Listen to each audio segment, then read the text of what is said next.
The word jihad is mentioned in the Quran about 41 times. The words mercy, peace, and compassion are mentioned about 355 times. Yes, come in. Come on in, Riaz. Sit down, please. Contrary to popular belief in most Western cultures, Islam is a religion that preaches peace and tolerance. Yes, Patricia.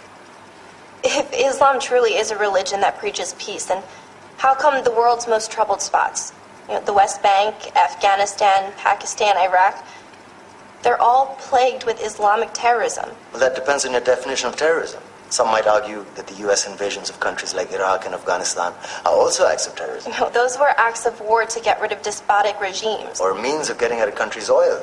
Conspiracy theories. Well, Yeah? Yes, please. Go ahead, Riaz.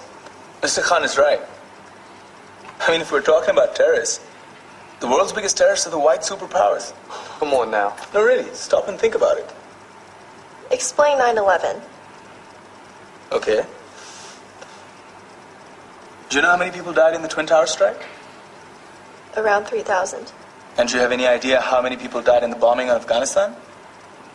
Take a wild guess. More than 15,000 people died. And that's just conservative figures. About 50,000 tons of explosives were dropped on innocent civilians. Men, women, children. Yeah, but that was because of the Taliban. Now that you brought it up, did you know that the Taliban was a creation of the CIA to fight the Russians? Whatever. They were still harboring terrorists. Yeah, right. Terrorists that were never found. Just like the weapons of mass destruction that were never found in Iraq. Do you want to get into the death toll in Iraq? 500,000 civilians and counting. And what do Britain and America say when they don't find these weapons? It's simple. They just say sorry. And still refuse to relinquish control of these countries. What are you trying to say? What I'm trying to say is that just because you're American, wear a fancy suit, and call yourself the president, doesn't make you any less of a terrorist. I'm saying that if you don't stop meddling in other people's countries, you will face a backlash. If Muslims like you feel that way, then why don't you get out of our country?